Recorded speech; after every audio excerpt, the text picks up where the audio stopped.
تو قرآن اللہ کا بڑا بہت ہی عظیم کلام ہے، اور اس کو پڑھنے کے بعد جو روحانیت ملتی ہے وہ تو خیر ملتی ہے روحانیت، لیکن ہمارے لیے بہت ضروری ہے کہ ہم اس کو بار بار پڑھیں۔ حضور صلی اللہ علیہ وسلم نے فرمایا نا کہ دو طرح کے انسان ہیں جن پر ہمیں حسد کرنا چاہیے، جن پر ہمیں حسد کرنا چاہیے، یعنی ہمیں یہ سوچنا چاہیے کہ ہم بھی ان جیسے بنیں۔ یہاں حسد کا لفظ آیا ہے لیکن مطلب ہے رشک، ہمیں ان پر رشک کرنا چاہیے۔ حسد ہوتا ہے کسی کو دیکھ کے جلنا۔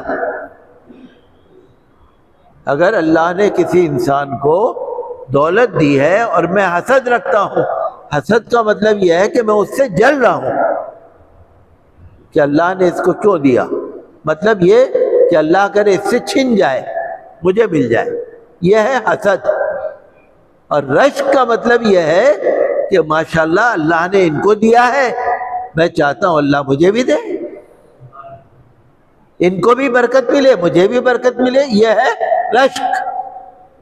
تو یہاں مراد ہے رشک، کہ دو طرح کے انسان ایسے ہیں جن پر انسانوں کو چاہیے کہ رشک کریں، ہم بھی ویسے بنیں، ہم بھی ویسے بنیں۔ ایک تو وہ انسان ہے جو بہت زیادہ مالدار ہو، بہت زیادہ مالدار، اور دونوں ہاتھ سے عوام کے اندر پیسہ لٹاتا ہو، مالدار بھی ہو اور دونوں ہاتھ سے صبح شام دونوں ہاتھ سے دولت لٹاتا ہے، غریبوں کی مدد کر رہا ہے، ضرورت مندوں کی مدد کر رہا ہے، جس کو جو عوام ہے ان کو دے رہا ہے۔ اللہ نے اس کو بہت دیا ہے اور وہ صبح شام دونوں ہاتھ سے بانٹ رہا ہے۔ تو اللہ کے رسول نبی صلی اللہ علیہ وسلم نے فرمایا کہ ہمیں رشک کرنا چاہیے کہ اللہ ہمیں بھی ایسا بنا دے۔ اور ایک وہ انسان جو قرآن شریف بہترین پڑھتا ہے اور صبح شام تلاوت کرتا ہے، ہر وقت قرآن شریف کی تلاوت کرتا رہتا ہے، تو ہمیں بھی یہ رشک کرنا چاہیے کہ اللہ تعالی ہمیں بھی ایسا بنا دے۔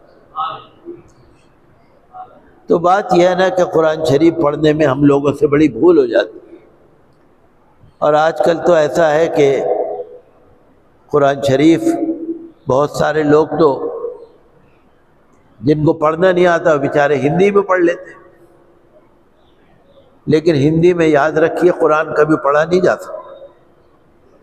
قرآن شریف پڑھنے کے لیے دیکھیے ہر مسجد میں امام ہے، مؤذن ہے، مدرسے ہیں، استاد ہیں، طالب علم ہیں، پڑھائی کی کوئی عمر نہیں ہوتی۔